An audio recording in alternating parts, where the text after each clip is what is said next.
must be biblical. Tama.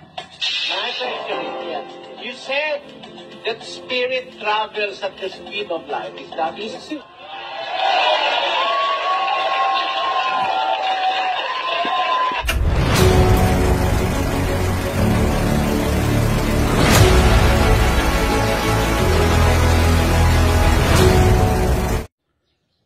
Magandang araw po sa inyong lahat mga kaibigan.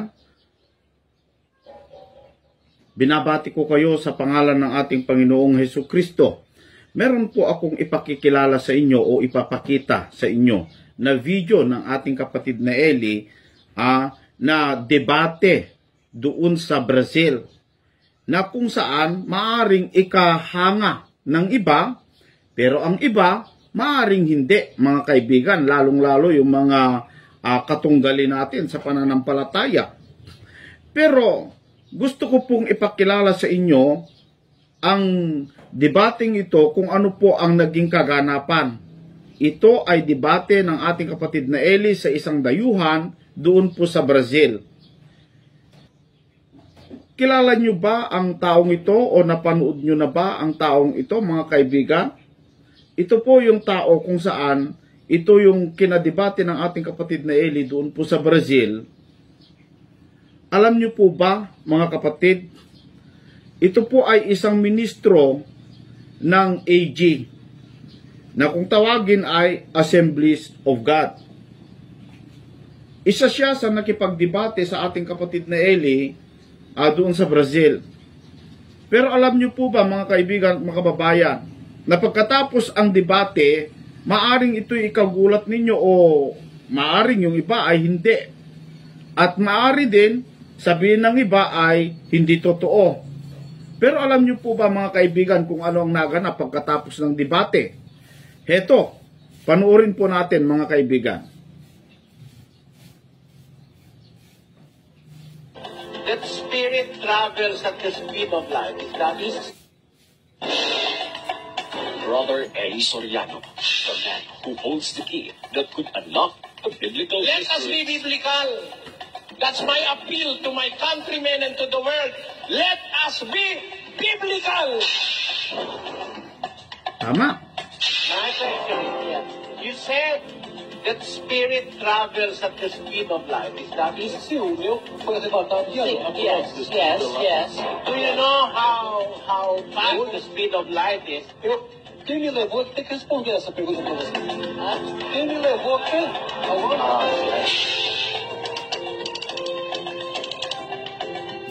Na verdade, de estar aqui, na posição que esse senhor está, não é fácil. Eu entendo ele nesse aspecto. Mas não tem como você resistir à verdade de Deus.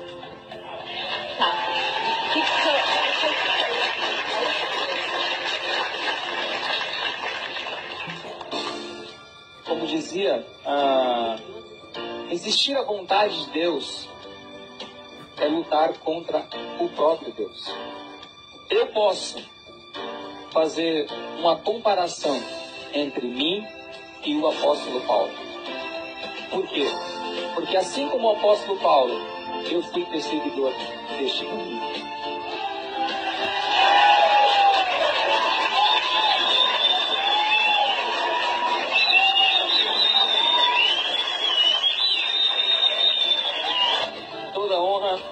Toda honra, toda glória para Deus. Amém!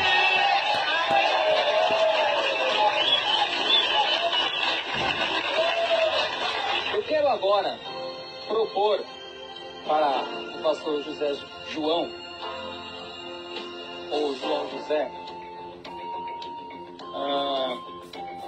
que ele reconhecesse que está errado.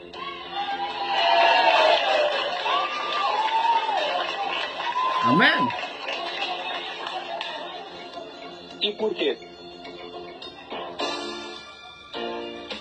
Porque eu aprendi, pessoal, uma coisa muito importante na educação dos meus pais. Meus pais sempre me ensinaram a reconhecer quando se está errado. E foi isso que eu fiz diante deste homem. Yun. Ang ganda, no?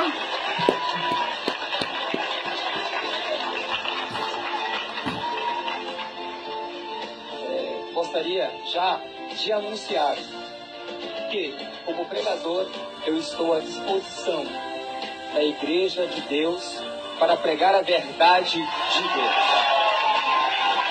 Yan ang tao, nakakaunawa, no? At tinatanggap ang salita ng Diyos.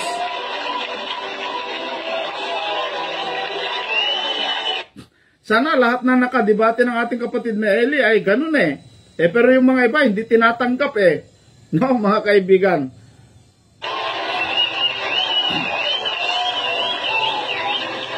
A minha igreja é a igreja da Bíblia. Igreja de Deus.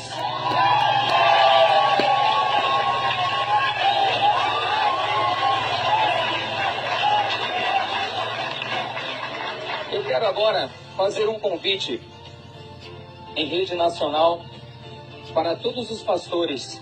Eu gostaria de convidar todos os pastores a confrontar essa verdade como eu fiz e não ser covardes e falar pelas costas. Wow! Yan ang gusto ng Diyos.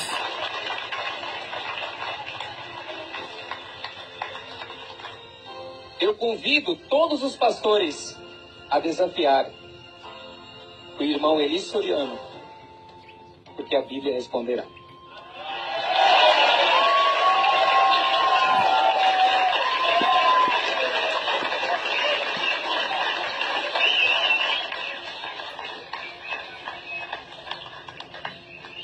Eu quero dizer para vocês que eu estou ansioso por batismo.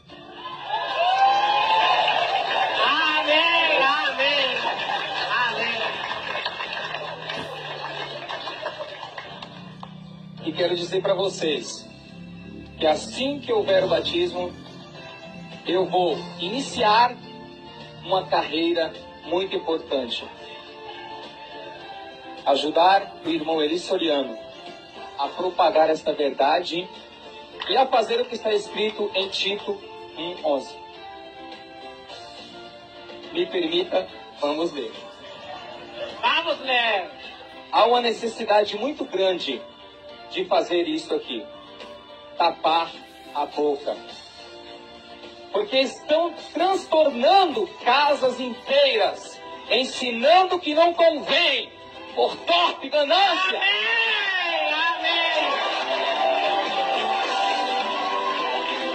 Tuwang-tuwa ang mga tao. Nakita nilang katotohanan.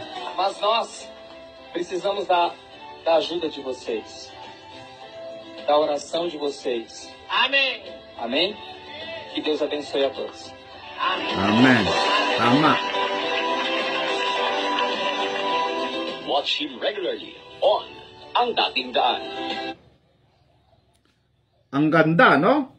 Sana mga kaibigan, alam nyo, lahat sana na naging nakadebate ng ating kapatid na Eli ay ganyan ang nangyari, tinanggap ang katotohanan, yung mga Baptist, yung mga Katoliko, si Froilan Garza, si Vic Villas, sino pa ba, si Professor Entil, ano ba, sino yung professor na kinadebate ng kapatid na Eli?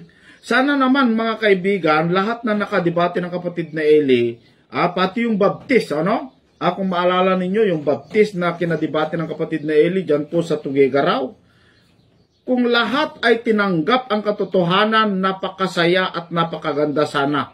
Kasi kitang-kita mo naman, lahat ng mga kinadebate ng ating kapatid na Eli, ay wala po sila sa batayan ng Biblia, mga kaibigan.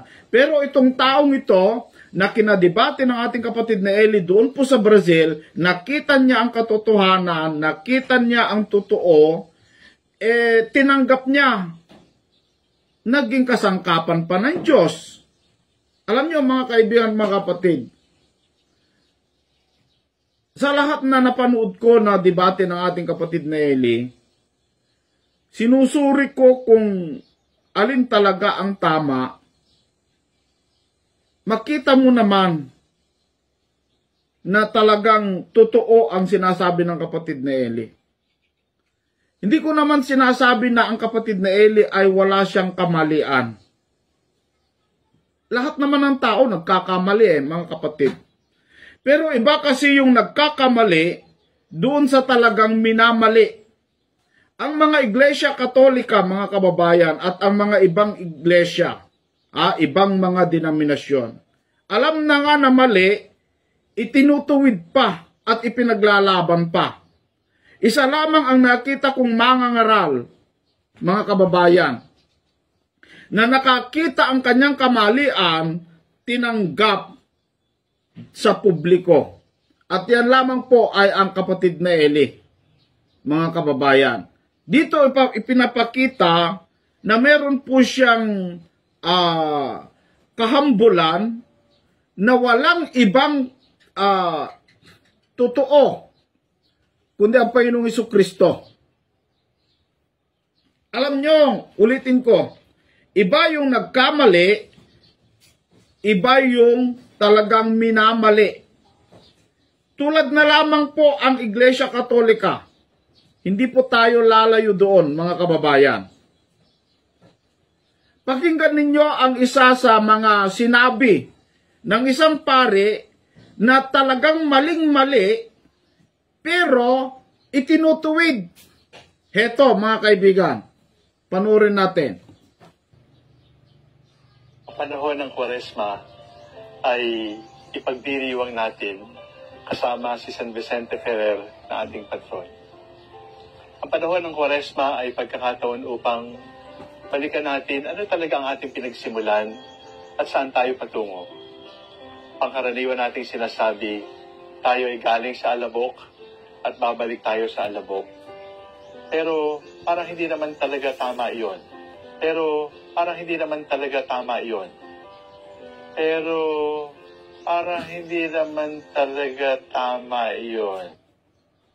Yan. Sabi niya, karaniwan daw nating sinasabi, galing tayo sa alabok.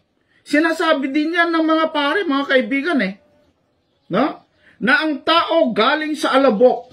Pero para sa kanya, parang hindi naman tama iyon, sabi niya. Na alin? Na tayo ay galing sa alabok. Na ang Diyos ay nilikha tayo o nilalang tayo, pinorma tayo sa pamamagitan ng alabok o sa alabok tayo binuo. Si Adan na ating pinanggalingan.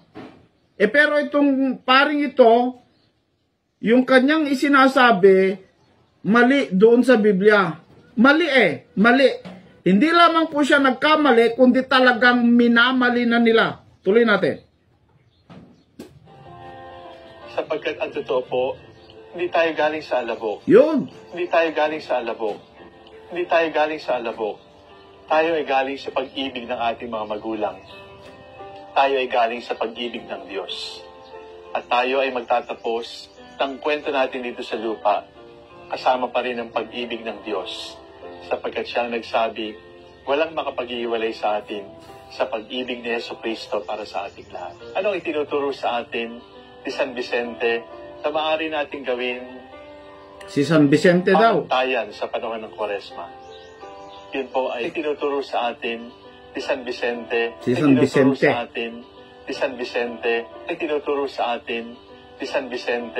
Ano ang tawag nyo sa mga ngaral na yung binabasa sa Biblia, iniiba? Yan. Tama. Pero parang hindi naman talaga tama iyon. Hindi tayo galing sa alabok. Tingnan mo. Biblia, ginagago ka lalo na kung walang Biblia, di ka gaguhin. Right. Gusto. Tama.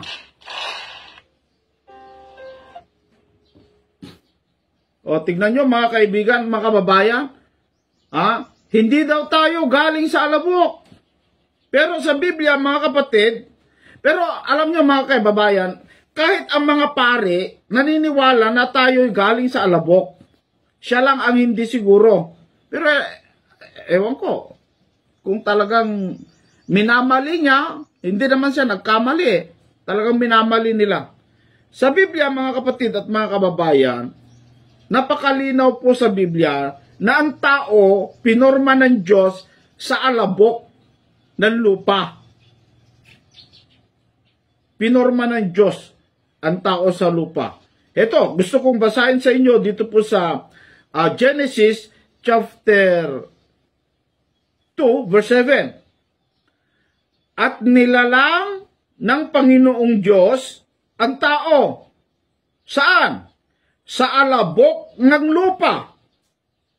Pagkatapos, at hiningahan ang kanyang mga butas ng ilong ng hininga ng buhay. And then, at ang tao ay naging kaluluwang buhay. Tayo, mga kaibigan, pinorma ng Diyos sa pamamagitan ng alabok. No? Pero sabi ni Sac Villegas, parang hindi naman tama yon. Hindi tayo galing sa alabok. Galing daw tayo sa pag-ibig ng Diyos. Pero binuo tayo sa alabok. Mga kababayan, sa alabok tayo galing. Kaya nga, sabi doon po sa Ecclesiastes, Kapitulo 12, sa versikulo 7, at ang alabok, tayo, ay mauuwi sa lupa, gaya ng una, at ang espiritu ay mababalik sa Diyos na nagbigay sa Kanya. Tayo, mga kaibigan, como galing si Adan na ating ama sa alabok, mauuwi tayo sa alabok o lupa na pinanggalingan natin nung una. And then, yung espiritu, yung kaluluwa, babalik sa Diyos. Para pagkabuhay na maguli, ibabalik din ng Diyos yun para tayo mabuhay na maguli sa mga patay. Kung maging karapat dapat tayo sa Diyos, mga kaibigan. So, dito yung sinasabi ko na magkaiba yung nagkamali, magkaiba doon sa talagang minamali. Ang pinakamasamang kasalanan, mga kaibigan, yung minamali ang tama. Ang tawag ng Diyos o ang sabi ng Diyos sa mga ganong tao, ito ang sabi ng Biblia, mga kaibigan. Sabi ni Apostol Pablo na may anyo ng kabanalan. Ang mga taong ganon, yung minamali ang totoo, may anyo lang. Walang kabanalan, may anyo lang. Na may anyo ng kabanalan, datapwat, tinatanggihan ang kapangyarihan nito. Ano sabi ng Apostol Pablo? Lumayo ka rin naman sa mga ito. Layuan mo. Kung nandyan ka sa aral na yan o nandyan ka sa iglesia na ganyan ang pangangaral, minamali ang katotohanan, ang payo ng Diyos sa mga tao na sumalib dyan, member dyan, layuan ninyo ang ganyang uri ng tao. Alin? Yung minamali, yung may anyong kabanalan, pero minamali ang tama. Delikado po yun, yung ganyang pananampalataya, mga kaibigan, mga kapatid. Kaya, sabi ko nga, sana, kung lahat na nakadebate ng ating kapatid na Eli, mapakatoliko, Baptist,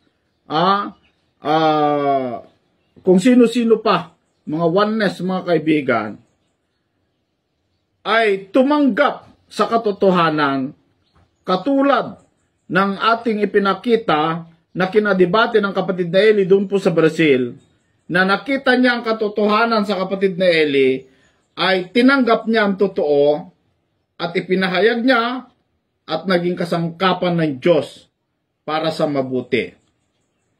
Maraming salamat po sa inyong lahat sa pakikinig dito sa ating programa.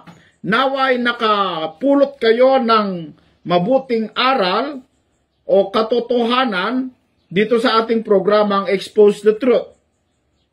Kaya inaanyayahan ko po mga kaibigan at mga kapatid, ang lahat ng hindi pa po nakapag-subscribe dito sa ating programa, na bilang suporta ninyo sa katotohanan, mag-subscribe po kayo dito sa ating programa nang magkaroon po kayo ng hagdan upang maalaman ang katotohanan. Hanggang sa muli mga kapatid, kita-kita tayo dito sa ating programang Expose the Truth.